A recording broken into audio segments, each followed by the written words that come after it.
Y'all, we just hit record because, like I always say, Dax Shepard told me once, personally, no, not personally, I wish, always be recording. We have Dr. Jody with us, and we'll do your intro ahead of this. Dr. Jody, we love you. We're so glad you're here. Oh my God. We met you at In Bloom in April. We were all in Vancouver, and we had a riot, and it felt like it felt like we all knew each other from way long before we actually met, like the whole group, right? Yeah. And did you know, like, here's my question. Did you know any of them before? Like, I know you three knew each other. Mm-hmm. And Sean. And you knew Sean. Okay. Yeah. Because I was talking about this earlier with Danae when I was like, it's so weird to be in a place, and maybe you guys have done this before, but like, I rarely speak in a place with other therapists. Usually you go and you tell them the things about therapy or relationships or connection or leadership or whatever the deal we're talking about. And so this one was so weird because it was like, holy shit. Okay. You think so? Oh, I think so. You think so? Oh, wait, you think about that? We all think the same fucking things, but it's like so fascinating to me.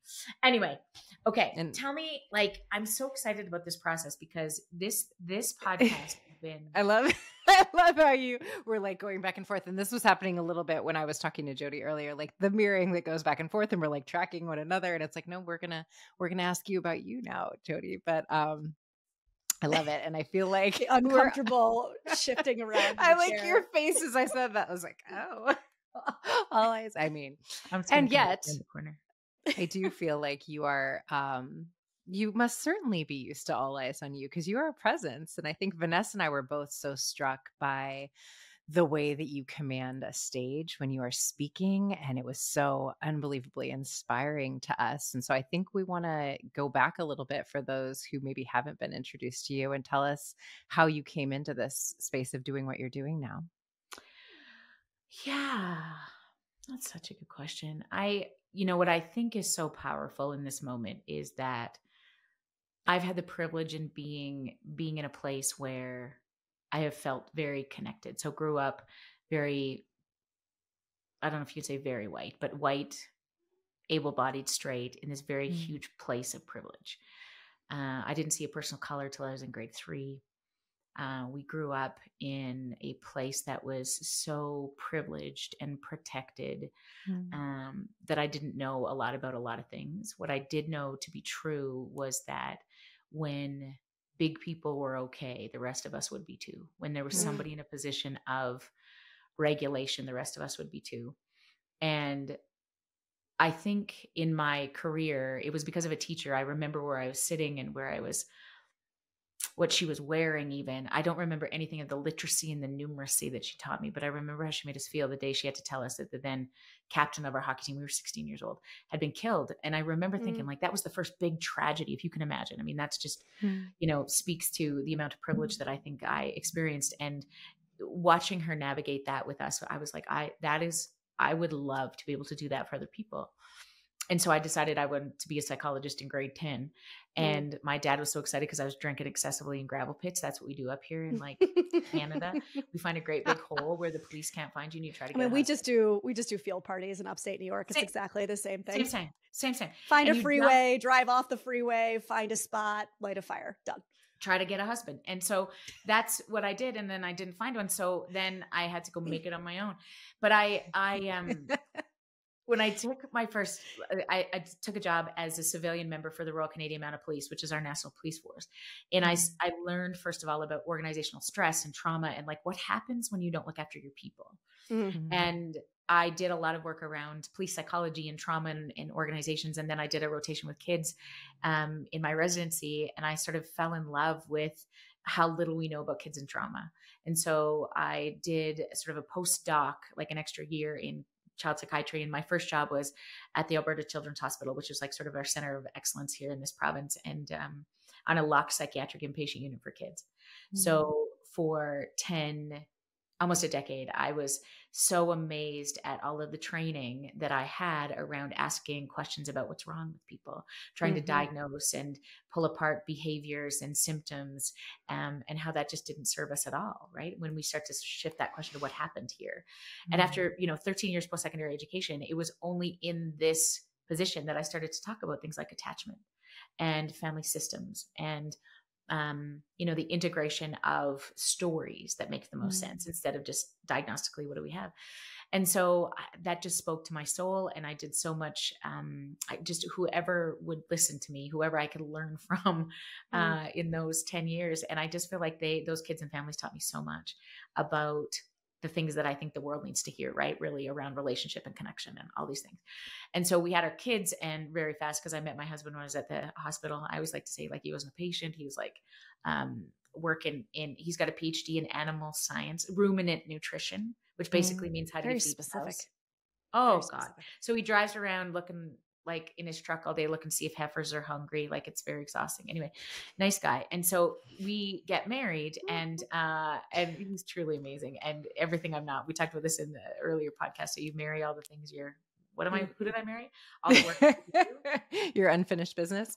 All my unfinished business is in this 6'2" human who is remarkable. And so we have this baby, and I start to lose my mind, and I realize that I'm so much better at telling other people how to navigate their children than I am with my own personal child. And then, Jesus, I get twins out of the blue, spontaneous 38. I mean, in real life, I'm on a 5'2" fucking chassis, and I have these twins at 38, and I'm like, fuck. Like, what am I going to do? So I have 3 under 3. I'm having a near psychotic break. And my husband says, you know what? I know what'll help you. Let's move closer to my mother. So we leave this city and move. We're both like, is that helpful? Is that what will help me? I was drugged. And so then we end up in this little town, and this is where we raise our babies. And it was the best thing that's ever happened to me, because it all comes back to the idea that we were never meant to do this alone. And I started to practice. I started to consult with the tough kids, because I'd had this psychiatric experience. And so people are like, oh my God, this one's really bad. We've never seen a kid like this.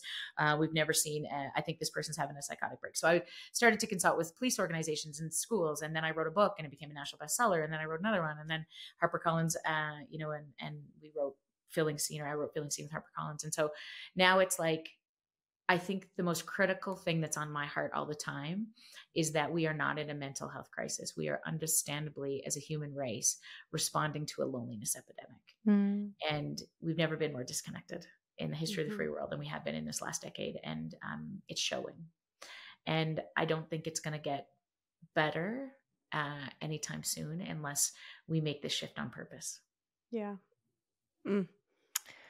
Well, so I want to circle back to something you were saying for just a second, and I remember in our talk in Vancouver, I felt really curious to pick your brain about a little bit of the deeper layers of this organizational trauma that you're talking about. And here's what it brought up for me.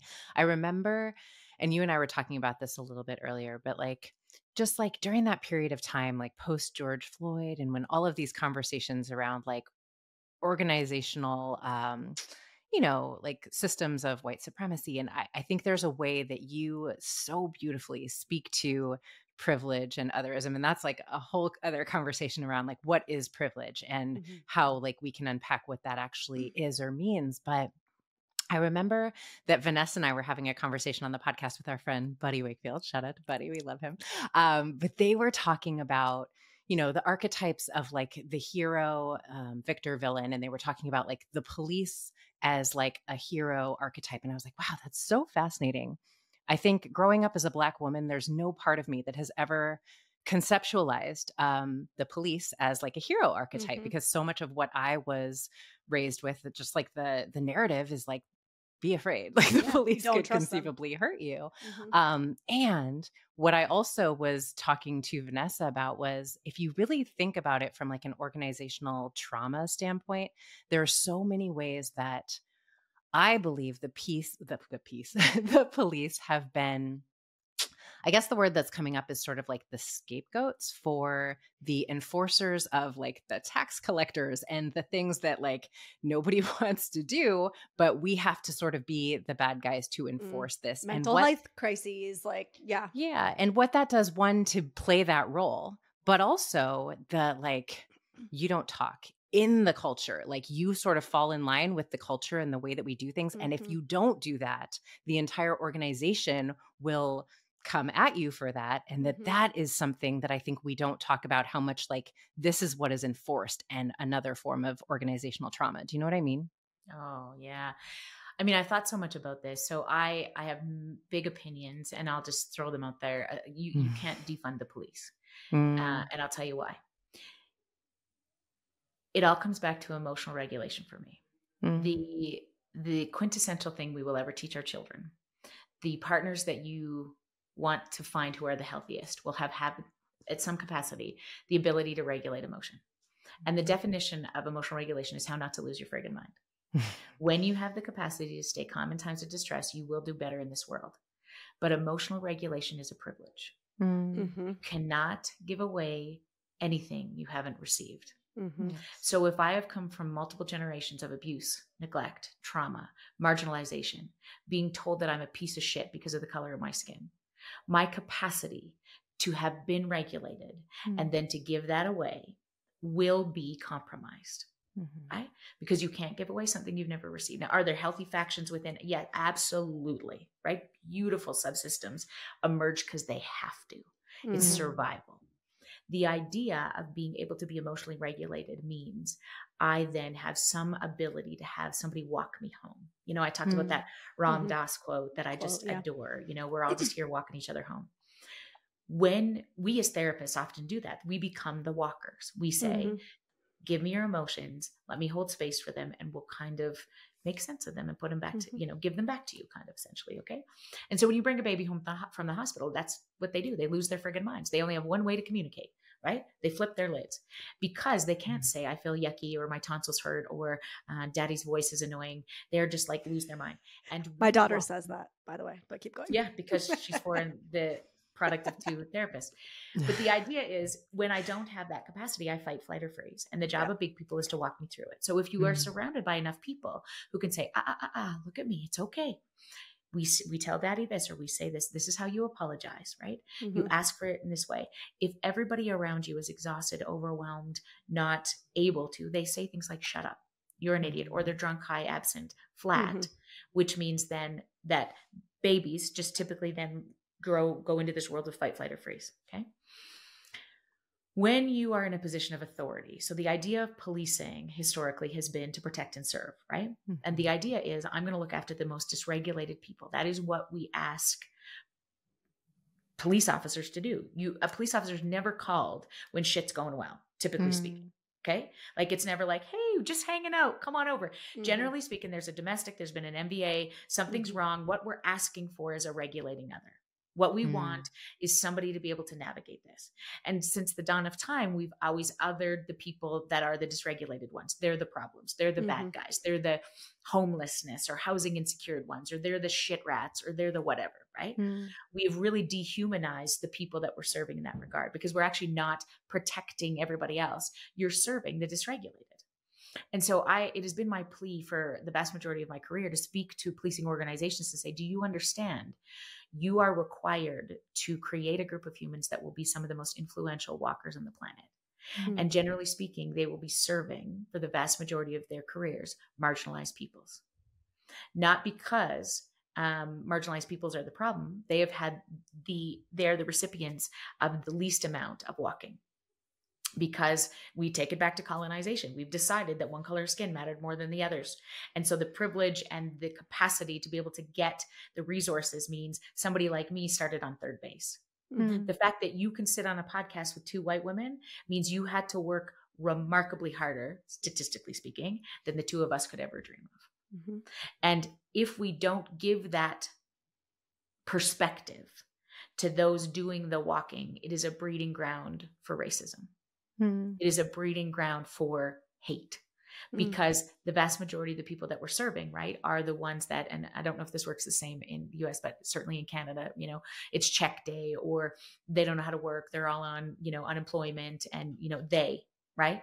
And so it's this idea. And so shifting that narrative has become such a focus for me around the holy work that is policing. When you can navigate that role as understanding the humanity of it, when you are so kind to somebody that very few people have ever been kind to, when you are understanding that people fear you because they should. And can you switch that narrative over the years of being able to be told that we're here to like fucking you know? And at the extent of course, you got to keep yourself safe. When people are emotionally dysregulated, they're unpredictable. And that's why you have a weapon. That's why sometimes, you know, we have to take charge in situations. There will be times where people are completely emotionally dysregulated because they're in a riding situation, or they're drunk or high or out of their minds, whatever that definition looks like, that I will need to use some form. And this is true of kids and parents and all these things, to keep you safe. And that might require me being able to, you know, subdue you or regulate you or whatever that looks like. Right. And the same principles applied at the children's hospital, right? When we would have a kid go into a psychotic break, or, you know, they were so pissed off because nobody ever heard them. So they would rip the sheets down from everything and break windows and do all the things, right? So I'm like, okay, all right, whatever it's going to take to keep you safe, baby doll. You know, it might be a restraint. It might be a chemical restraint. It might be all of those things, always the last line of defense. But it's like, in this human condition, if people are not provided with the safety of making sense of their emotions, it will eat them from the inside out. So anxiety, depression will not kill you, but not talking about it might. And so many people have not had the capacity to put it anywhere. And that's becoming more and more of an issue, I think, because we're in a loneliness epidemic, right? We need to look at each other. We need to stay connected to each other. And we have so many opportunities not to. We have so many off ramps these days. Well, and also, I'm so interested. What do you think? I'm watching your well, face. no, today. I mean, I want to obviously want to hear Danae says too. I having this realization. So, I mean, Danae knows this. We've talked about this a lot. So my stepdad was a police officer. So, I mean, essentially for the most part raised by a police officer. And, so obviously in the last however many years, 5 years or so, there's been a lot of like internal conflict for me, right? Because, and I also think too, I mean, just by nature of also being a therapist, like one of the things we need to practice and develop as a skill, and then help our clients also develop as a skill, is the ability to hold nuance and the ability to hold conflicting truths, right? And let's be real, as humans, we're very good at black and white thinking, right? Everything's all or nothing. Everything's black and white. It feels safer for us if things fit into a box and we can say, you're all bad or you're all good. But we know that that's not the nature of the universe, right? And so I've had to do a lot of that over these last however many years. And I was just thinking about how, you know, when I think about my stepdad, I mean, and I think about the men that I knew, kind of his colleagues, also like some of the least regulated people that I knew were then the ones out there attempting to then regulate other dysregulated people, right? And so they were all, I would say all, I don't want to say all or nothing, but for the most part, alcoholics, right? Every police officer I knew, because they were trying to regulate themselves in the only way that they could, right? And so it's like you're doing that, and then I'm thinking like, how is this work? This isn't working. No wonder why this isn't working, right? And there's very little infrastructure in the culture to suggest. No, I mean, primarily men, right? You don't show emotion, and it's militaristic. So you follow what you're told and you don't question it, right? It's all about like, how high up are you on the ladder? And today there's not a single program in North America for first responder spouses that is universally recognized. So when we think about fracturing a system before it even starts, we know you're going to encode something in terror as a police officer. That's actually what we're asking you to do. That's the definition of trauma, encoding something in terror. I'm asking you to do that unpredictably every single shift. Okay. In fact, I'm going to arm you with stuff that suggests you need to be fucking ready. Okay. So think about the neurochemistry that happens when you strap on a firearm. Okay. So this happens. And then I'm going to say, don't you let your guard down, because you could die. Okay. And then we're not going to give your family any sense of what that might be like. So you see things, hear things, smell things, taste things. And the thing you want to do is protect your babies, your family from that. So you come home and they say, how are you, honey? Good. Good. Can't tell you, it's confidential. It's good. And then you go to work and they're like, you good? We're good. So where am I putting that emotion? And then I get a dysregulated human who just needs me to say, look at me. It's okay. But I don't have that capacity because nobody's done it for me. Right? Any police officer that gets into this business, I've met many of them. I can say, tell me why you started here. Right? And there is that sense in many of them, many people, I mean, finest humans on the planet. When we drill down to this idea of how can we walk each other through it. And I say to them, in terms of using even that hero, word, so many people hate that word in this industry because they're like, no, we're not, this is the job. But when we slow down long enough, if you have been asked to be at other people's most dysregulated states, I say to me, tell me the time that they were lucky you were there. And so many of them have a hard time saying this, being able to say, well, when I did have to do that death notification, or when I did sit on the side of the road and held that baby doll, that baby in my arms while that mom was trying to fight for her life, or the time that I did break up that domestic violence and I hang on to the children outside before everybody else. Like every one of them have 5 billion stories like that. But there's no place for it, right? And then they also have the 5 billion stories where they were absolute fucking assholes, and there's no condoning or understanding why or how. It's like the system needs to shift, because we need more walkers today now more than ever. I would say teachers, police officers, and therapists is where if I had the government funding wand, I would provide to the helpers, not the people we're serving. Because if we're not okay, the people we serve don't stand a chance. And it's going to be a complete infrastructure change, because we always, what are the resources for the people, the children in schools? What are the resources for do we got the guns and the tasers and the police cars? Are we serving the people? What are we doing here? And if we're not okay, right? What do you do for teachers? I ask this in the system of education all the time. What do you do for teachers? Right? Oh, well, we have the best curriculum. We have the best. What do you do for teachers? Well, we do a potluck. Yeah, exactly. Holy fuck. No, nothing says you matter like bring your own food. I'm sorry. I love you. Yeah. I was just thinking about so many things came up as you were speaking, like what it is when we are dysregulated, and ultimately we are afraid. And I think so often what I attempt to do, whether it's working with couples or looking at like these societal things that come up, is I look for the fear, because the fear gives me a different way of holding and contextualizing whatever's happening. And when someone is afraid, I speak to them very differently than I would if I experienced them as a quote bad person, or someone who is a monster, or someone who needs to be, it's this thing that you and I were talking about earlier of like these constructs of power over versus power with, the collaboration, right? Which is so much not how in Western culture we are taught to think about one another's humanity. And there are other countries that police very differently than we do, and don't necessarily carry weapons and don't have the levels of crime that we do. But when we teach the police or condition them to believe you are going into a war zone, you may not come home to your family, protect yourself at all costs from these animals, and that language and vernacular is often used. That creates in our nervous system a response of fight or flight. And I remember looking at that police officer that killed George Floyd, and just exactly what you said. My God, what happened to you? That you are so, like, you could see in his face the void, the numb, the like wasn't there. And I think that there's a way that, one of our friends, I'm like blanking on Richie's last name right now. But Rosita. Thank you.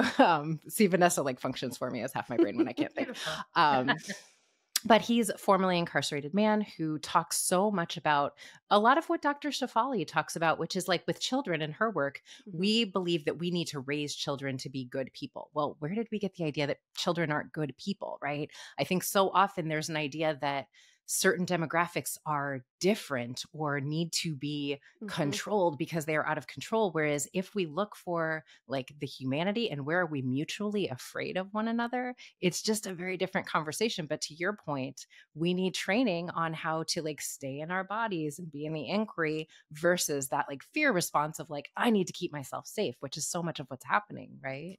Well, and we just think about military training, or, I know you have state police departments and all those things, but often here in our national police force, I mean, we still require cadets, they are called, to go to a training center that is in the center of this, in one particular province. They get uniformed. They all sleep in dorms. They get separated from their family systems. And we're like, we're going to train you in all of these things, right? So that you're prepared. And like, let's fucking go on and treat you like shit for 6 months so you'll be ready when you fucking get out there, right? Oh, okay. So I've said to many, help me understand, where's the data? Where's the data that suggests that this is going to produce very kind humans that are able, A, to keep themselves safe, for sure, but also then withstand what this career is going to bring them? I'm like, here's the data that suggests it doesn't work. And the question always is, then why do we do it? And this is the most dangerous phrase in the English language. It's always been done this way. Yep. Mm-hmm. And we are fighting that so much in this development beyond human scale in this season that we're alive. I mean, people ask me this often, like, is this exhausting to be a therapist? How do you hold all these stories? Like I've never been so fucking hopeful in humanity. I love this position, this time to be able to be having these conversations, mostly because, and I say this with all honesty, the bar is so fucking low right now. To be able to make an impact, the bar is so fucking low. You just have to be nice. Like we talked about this today. You be kind to people. Your asshole ex-husband, you be kind to them, fucking magic. Yep. And they're like, they don't deserve it. I'm not going to condone that behavior. Listen, bitch, this is the power. Yep. Okay. When you have had the capacity to understand that empathy is not about condoning, supporting, believing, even encouraging a behavior, it is the internal state that is required, and women are so much better at this than men. And that's such a huge generalization. And I say this all the time as the caveat. I have 2 sons and a daughter. I'm talking more about the female energy, the divine, right? When I don't even know if that's the right fucking term, because I know but it's like some kind of woo-woo shit where if you get the feminine fucking divine stuff rolling, that's the answer to the world. The masculine energy is not where we need to go. We love you, but we just need a little less of it. Okay. Sorry. So there it is. How's that? Does that feel like sovereign love or what? I mean, I couldn't have said it better. I actually prefer the way that you say it. You're welcome. If you want me to do an intro or like going to the rise of the feminine, according to Dr. Jody. Yes. Could I take you on the road? Because that's what I'm saying. I love it. Right. Buy the book. Buy the book. Amazing. Yeah. Sorry, I lost my train of thought we don't there know for a second. Sure. What are we even saying anymore? But I think that's the point, right? Is that like there needs to be an emotional connection piece right now. Emotional language is so critically important. And we have so many words for this in this space, but I think it truly is about the ability to communicate on an emotional level that is often done. And culturally, cross-culturally, this is just so new to me in this space, but understanding that so many people communicate with their eyes. And particularly older generations, older cultures have words for that we don't even in the English language, that we just nuance with each other. And how when you're running global, international meetings, how critical it is to understand cultural nuances, because we in Western culture are very clear on here's the 3 things we're going to learn. Now we're going to review the 3 things. And now I want you to make sure that you got the 3 things. And that is so condescending. To many, really deeply rooted cultures that are like, what? Why do you don't need to spell that? I got it. But there's no trust in each other because we don't look so much. We don't talk with our eyes. We don't notice the little nods of the heads, and we're getting less and less of that. The more time we spend online, the less we look at each other, the less, we do those things. And so much about our communication is felt. So much about those of us who are really in our bodies feel the energy before we even speak in a room. And it's an art that needs to be practiced. And the more opportunities you can give to your partners in your relationships, with your children, in your organizations, with your teams, the more you can create those opportunities to understand what it's like to talk with your eyes becomes so critically important, I think. I love that. I was just thinking as you said that, how much, with COVID, and we were wearing masks for a while, and how much we really tapped into what you're saying. Like, I remember like being in deep communication with strangers with my eyes. And that's something that I feel like I hadn't thought about for a while until you said that. That's beautiful. Yeah, I know. And it's just like, I can't remember her words right now. It's called the culture map, but she's just like taken these beautiful pieces. She's a professor in France now, and taken like sort of these 8 things that we all communicate cross-culturally very differently about. And I've never thought about it to this degree that, we open with, we always talk about this in the world of child psychology, you got to collect before you direct. But in older cultures, European cultures, you fucking give them right out of the gate. You don't need to sugarcoat nothing. Like, we don't have time here. Like, give me right. And so what does that mean? What do we need to sort of regulate our systems? Is it more required because we have less connection with each other, because we have less nuances with each other? And so I think back to the point around policing, I think the healthiest among the humans doing the hardest work, which is regulating some of the most dysregulated people, would be to invest in understanding the importance of speaking with your eyes, of staying regulated in your own system, of being able to sort of wonder not what happened to this one, but, what's wrong with this one, but what happened to this one. And when you get that story, it doesn't condone the fact that they've just whatever. It doesn't support, or you don't have to believe, or any of those things, but we have access to empathy, and empathy is the antidote to burnout. Well, and it's this idea of leading with empathy, right? And no one is saying we want you out there kind of bleeding out all over other people. Obviously, we need to have like emotional boundaries, but so many of us swing from one side of that extreme to the other. So either we have zero emotional boundaries and we're out there kind of emotionally bleeding out, or we don't lead with the empathy or the curiosity, right? And I mean, it's like a silly example, and Danae's heard me say this before, but even when we're talking about cultures, your country is huge too. I mean, the United States is huge. I mean, we don't even need to go to other countries to experience this kind of fracture in cultural nuance, right? I mean, I like always jokingly say that John and my biggest cultural difference is not that he's Korean and that I'm white. It's that he's from LA and I'm from New York.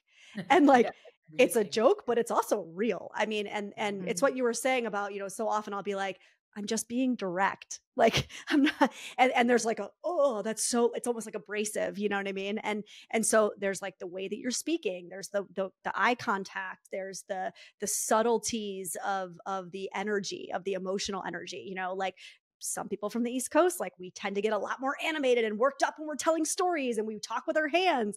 And then you got the people out here that are like, oh, calm down. It's like, I see this all the time. And I think if we could all lead more with empathy, right? And just kind of eye to eye versus, I don't know if I'm even being clear about this. It's like, there's something about personalizing it, or there's something about putting my lens or like seeing you through my own lenses. I don't have the capacity to see you through anything other than my own lens, I guess is what I'm trying to articulate here. That I feel like is one of the big struggles. Well, and I think that this is what made it so clear to me. And I don't know how I didn't know this sooner, but like we all start in the same place. Every single human breathing on this globe in this moment heard the same thing first, the heartbeats of our mamas. Every single human, regardless of age, race, religion, socioeconomic status, or gender identity, our DNA as humans is 99.93% the same. Race is a social construct. Gender identity is a social construct. The idea that we all start in exactly the same place, have the exact same understanding and need of emotional regulation. We all, if we were to come across a crying infant with no other supports, we would be required. We couldn't even help ourselves. We would pick that baby up and engage in a rhythmic exchange in an effort to regulate that emotion, right? It's in our bones. Even if you've never held a baby in your life, we have that capacity. And so the ability to sort of get reconnected to each other just makes so much sense to me. Giving your families, your organizations, your partners, the most opportunities to do that is the answer to everything. But it always starts here first. Because if I'm dysregulated, I can't do it. I can wonder all day long about what's wrong with my narcissistic ex-husband. And we talked about this earlier. It's not statistically possible that every ex-husband is a narcissist. Okay? So I think that it's like we always other in that place, which we found in policing, which we found in any organizations, is a self-protection, right? Yep. And so that it is so brave to figure out our roles in those places. It is so brave to figure out, if I drop my shoulders, do I have access to my good? And my good's pretty great. And so is yours. And I've never met a human who does not have the capacity for good. Not a single time. Not a single time. And so I think our greatest work as therapists and people who do human services work, period, will be to focus on getting people back to their good, because we're not good enough to tackle the problems as they stand, government issues, or we're not good enough to undo homelessness or racism. You can only do the next best right kind thing. And that feels more palpable, right? If I tell you this world is so lonely, right? And when we say mental health crisis, people are like, I don't know what. But when I'm like, 1 in 2 adolescents in this moment would say that in the past 7 days, they don't know if anybody truly cares about them. 1 in 2. So we have on this call 5 kids between us, which means that at least 3 of them would be able to say those things, right? Statistically speaking, right? And so when we think about that, like the call to action then for us is, can we be nicer? Can you give somebody a compliment? Can you wave at your neighbor today? Is that all it's, people say this all the time. Is that all it's going to take? Yes. Yes. Oh, no, really? Like, what about that? No, really. Like, where does it start? Right. Yeah. And so it's so much easier to be like, is it this? Is it that? Is it like, for sure, we can tackle all of those philosophical questions. I love them. Like, let's really do that any old day. But the idea is really, whose responsibility is this? Me. Right? I can't tell my kids how to be anti-racist. I got to show them. I can't tell them how to fucking calm down. I got to show them. I got to do better than the people who came before me. Right? They did great. And I did oh my God, you're the only people I can talk to this about. I did a past life regression.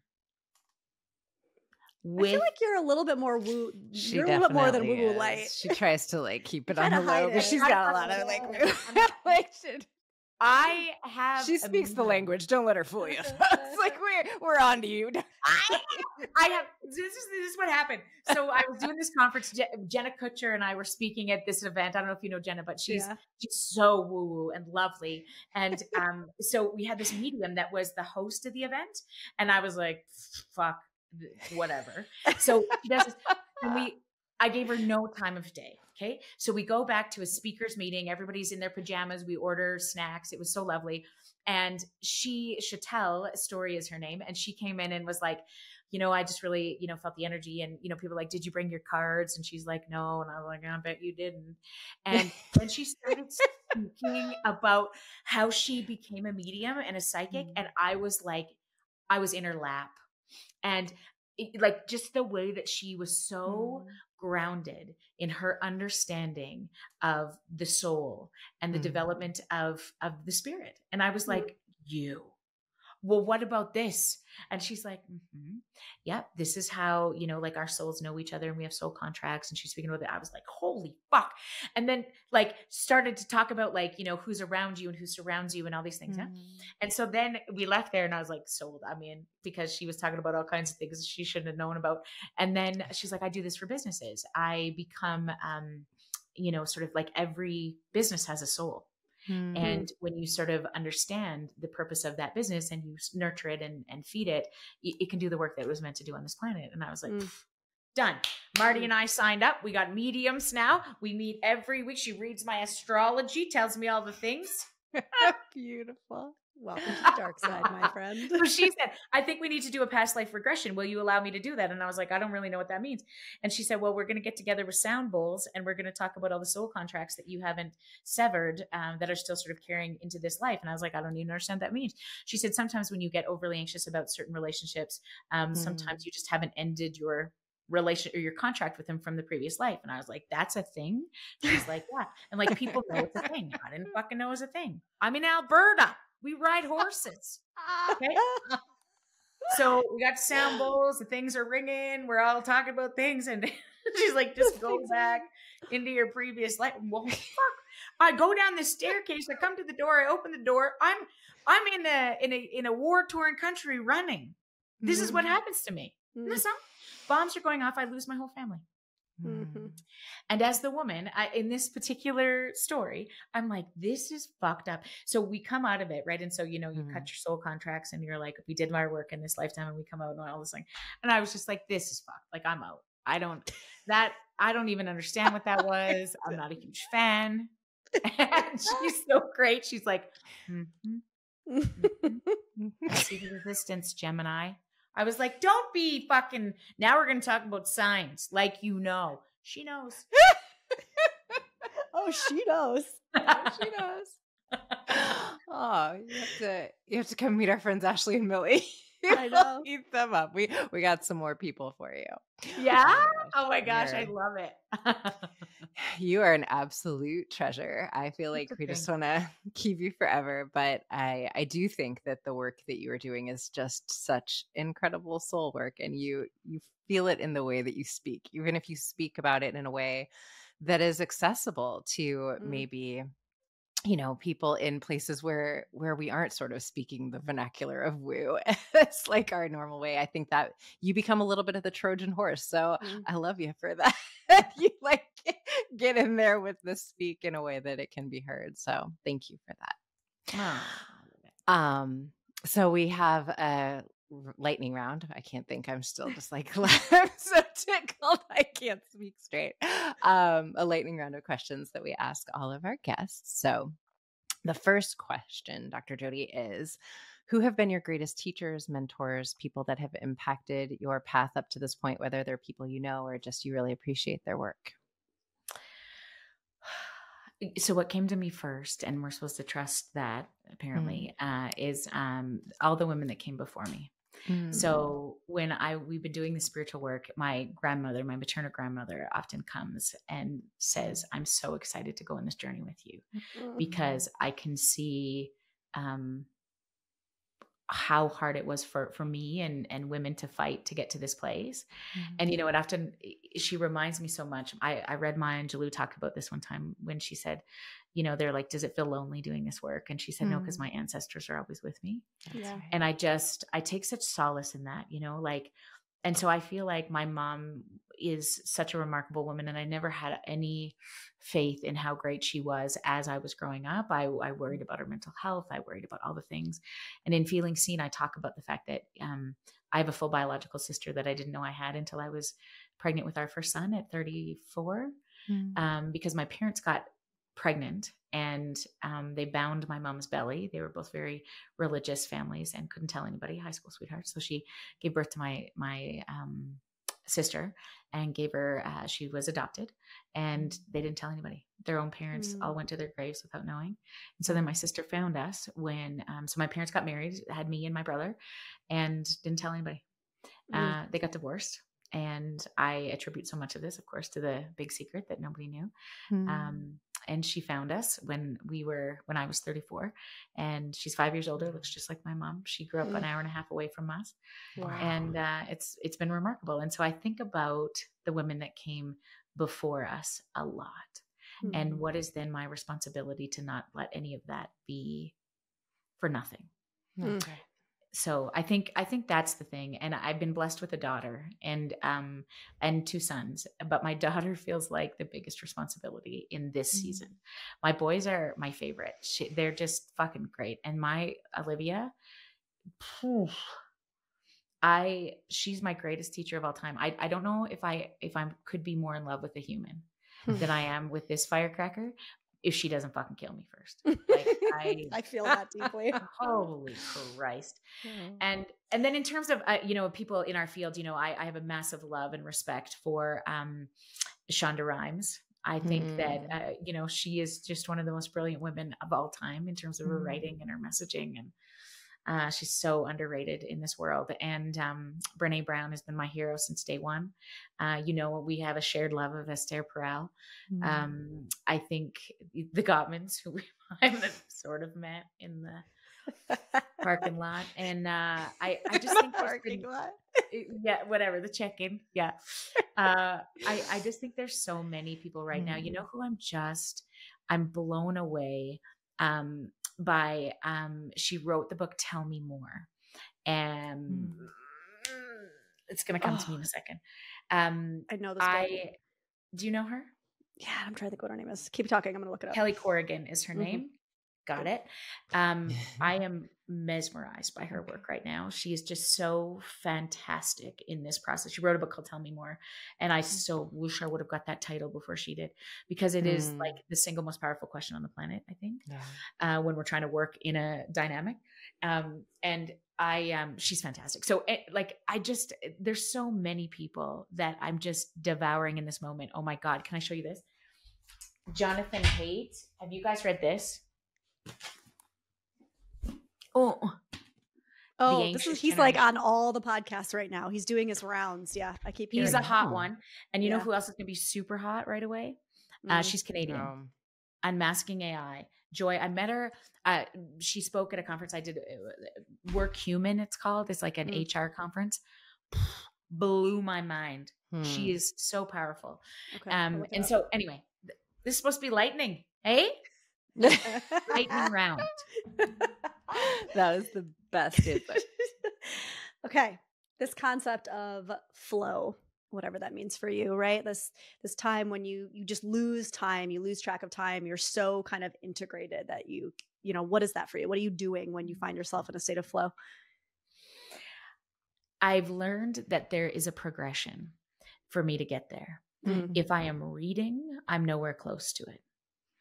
If I am consuming information, I'm nowhere close to it. If I'm in a state where I can't get enough, which is what's happening right now, like I need to know more. I want to know more. I got to go to this conference. I need to listen to Esther again. I need to listen to that thing again. Gabor, tell me this again.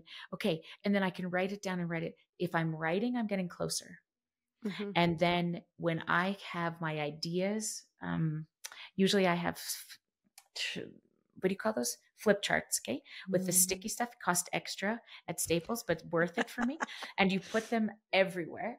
And then that's magic to me. I'm generally in a hotel without my children. That's where I write the best. If I can get 3 days without anybody, I do not want to talk out my ideas. I don't want to tell nobody nothing.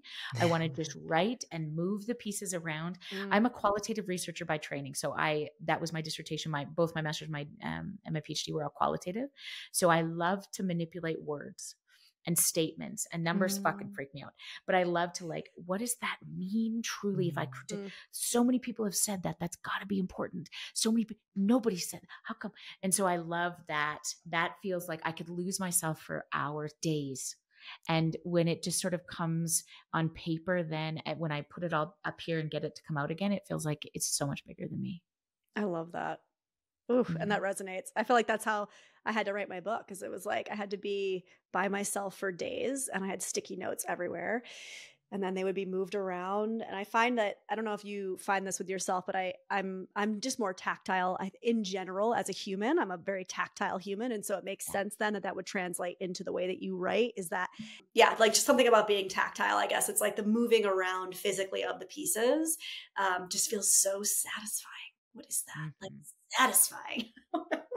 But I love this, and it's a quote. I'll send you guys later after this about but when you're reading, if you want to learn, read. If you want to, something, then write.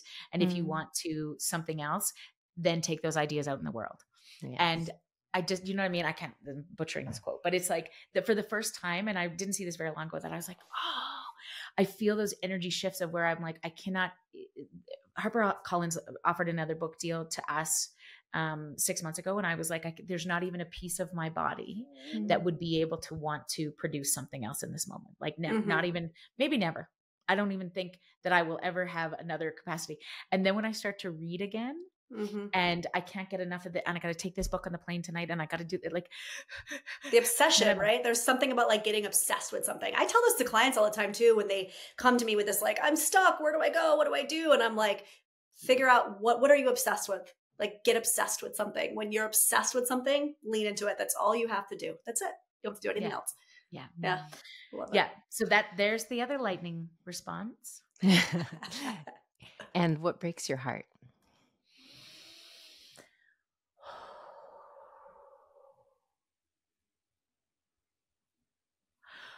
When people question my character. Yeah, that's my work often happens there when I think people question my character. And if they're right, then that's where the work lives. But when they get it wrong, or I think they get it wrong, you misunderstand my intention. Yeah. Felt that. Yeah, I felt that too. Okay, and here's the heavy hitting question. What's your favorite food? Hands down, no hesitation, ice cream, particularly something with the nut and the peanut butter in it. Easy. Done. Easy. And listen, I'm Ukrainian to the core of me. So I could just throw down a good pet of hair anytime. And I feel like I'm just a solid eater. So I never say no to nothing. No. I feel that. Jody, I have to say, you are my type of people. I just feel your soul radiates. And there was something so magnetic as you were talking about your love for learning and people whose minds inspire you. And I was just feeling like, yeah, these are the type of people that like just being in your sphere it's life affirming and life giving. And I just adore you. I think you're just like the most magnanimous human. I'm just so grateful to know you. And thank you for the way you're showing up for this life, sister, truly. Thank you. Thank you. I'm going to come back every week if you don't mind. If we could just have Please. this little. Please do. Thank you. About how great we are. I also like to say that Danae is the words giver of this dynamic duo. And so I always just say, I agree with everything she says, but I will write it to you in a card versus say it to your face because I'm not good with that. So I'll let her do the talking.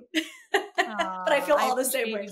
So much. My goodness. What a gift it was to be at that summit. And I think there's so many relationships there that needed to be made because I think we're just getting started. Absolutely. I agree. Well, thank you. Thank you. We're like so mesmerized. Like where can people find you? What if they want some more as we do? We're just going to sit and stare at you. But where can people find you if they want some more? My goodness. Listen, I would love your community to be a part of ours. drjodycarrington.com is the website. And then everything that we do is there. And we're always on social. So wherever. We would love to have you. Love it. Thank you.